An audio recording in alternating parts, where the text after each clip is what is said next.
Alors, aujourd'hui, nous allons faire un exercice d'algèbre linéaire avec le projecteur. Qu'est-ce qu'un projecteur? C'est lorsque P, qui est une application linéaire, implique que P rond P égale P au carré donc est égal à P. Donc lorsque P au carré égale P. Donc premièrement, montrer que X appartient à l'image de P implique et équivaut à P de X égale X. Petit 2, établir que E, donc l'ensemble d'arrivée et de départ égale ker P plus imp en somme directe. Et troisièmement, montrer que I de E, donc l'identité de E moins P, est un projecteur dont on donnera le noyau et l'image. Donc, premièrement, on a si P de X égale X, on a clairement X appartient à im P, car X possède un antécédent par P. Réciproquement, donc lorsqu'on vous demande de montrer quelque chose qui implique une autre chose et la réciproque, donc il faut faire d'un côté et de l'autre.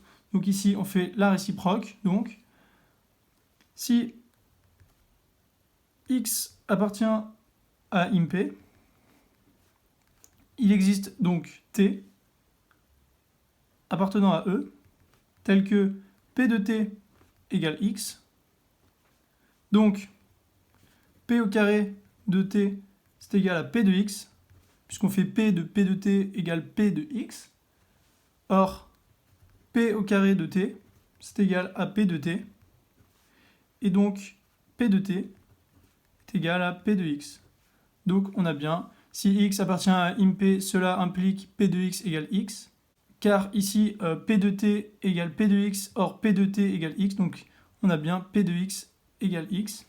Et on a bien, si P de X égale X, cela implique X appartient à image de P. Deuxièmement, établir que E égale ker P plus imp en somme directe. Donc on va faire deux méthodes pour cela. Première méthode, donc montrons d'abord que c'est une somme directe, donc le plus entouré. Donc ker P inter imp égale vecteur nul. Donc soit X appartient à ker P inter imp. Donc P de X égale 0 selon la définition de ker P. Et P de X égale X d'après le premièrement. Donc je vais mettre d'après 1. Donc X égale 0, puisque P de X égale X et P de X égale 0. Donc si X égale 0, on a bien ici une somme directe.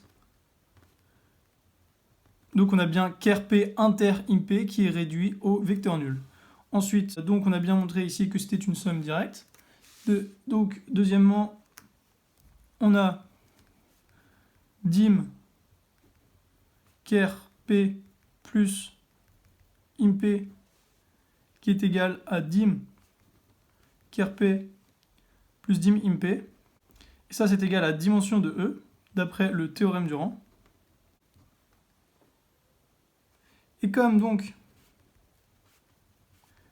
ker P plus imp sont inclus dans E, on a bien E est égal à ker P plus imp en somme directe. Pourquoi? Parce que si deux dimensions sont égales, donc c'est-à-dire dim ker P plus dim imp d'un côté et dim E sont égales, si deux dimensions sont égales et que l'un est inclus dans l'autre, donc ça c'est une inclusion évidente, on sait que ker P et imp sont toujours inclus dans E, on a l'égalité, donc on a bien E égale ker P plus imp. Donc voilà. Je ne l'écris pas ici, mais c'est une méthode à retenir, que si on a la même dimension et l'un inclus dans l'autre, alors c'est égal. Voilà. Deuxième méthode maintenant. Donc, on va faire par analyse-synthèse. Analyse-synthèse donc. Montrons que E est inclus dans ker P plus, en somme directe, imp, puisque l'inverse est évident, comme nous l'avons montré tout à l'heure ici. Ça, on l'a toujours. Donc, analyse, la partie analyse, soit X appartenant à E, l'ensemble E. Donc, supposons qu'il existe Y, Z appartenant à ker P croix im P, tel que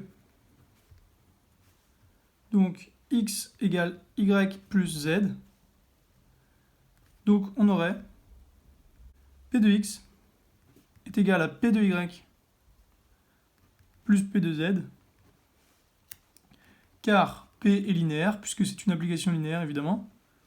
Donc P de x égale P de z, c'est-à-dire P de y égale 0, puisque y appartient à ker, donc comme on a P de y égale 0, on a P de x égale P de z.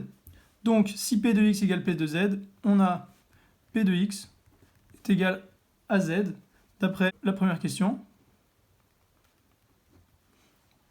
Donc voilà pour la partie analyse, et la partie synthèse maintenant. Donc c'est un peu la réciproque, donc réciproquement, on a clairement x qui est égal à x moins P de x plus P de x.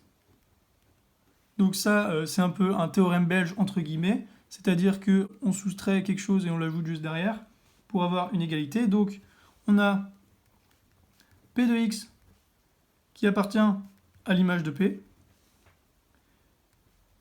Et vérifions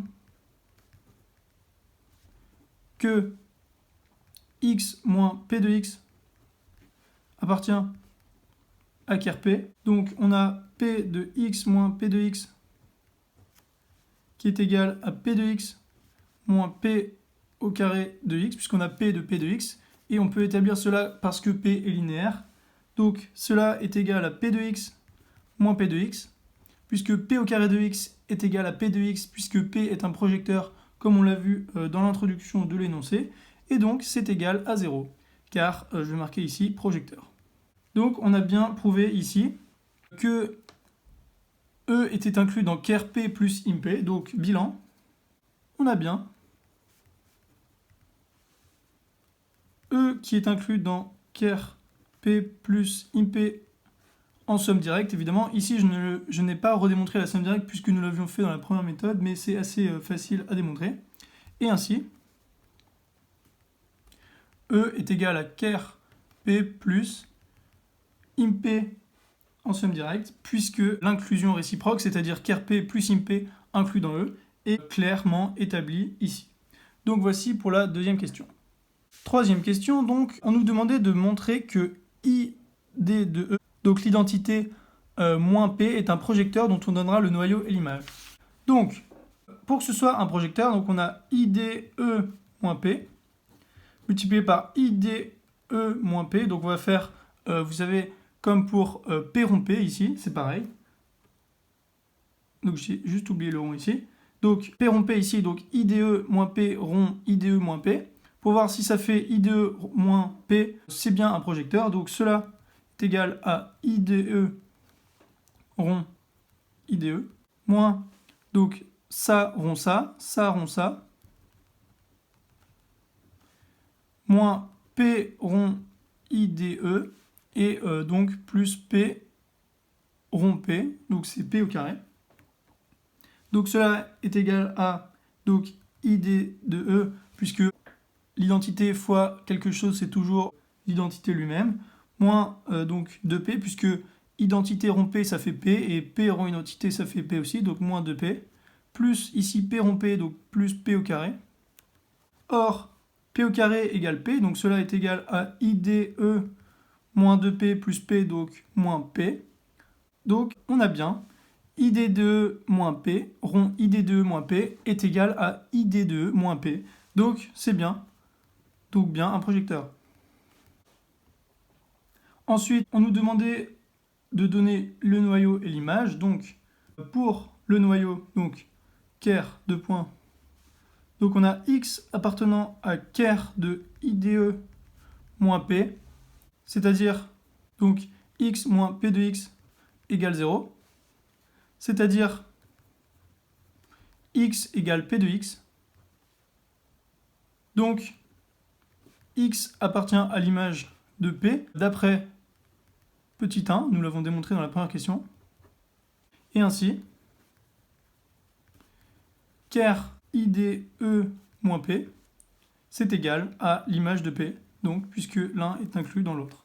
Et donc pour l'image, donc image, donc x appartient à im IDE moins P. Cela équivaut à IDE moins P de x est égal à x CF, toujours la partie 1, qui est fondamentale ici dans cet exercice puisqu'elle permet de comprendre de nombreuses choses ensuite. Donc, c'est-à-dire x moins P de x est égal à x, donc P de x égale 0 ici, puisque les deux x s'annulent et le P de x peut aller de l'autre côté. Donc, im de IDE moins P est égal à ker P ici.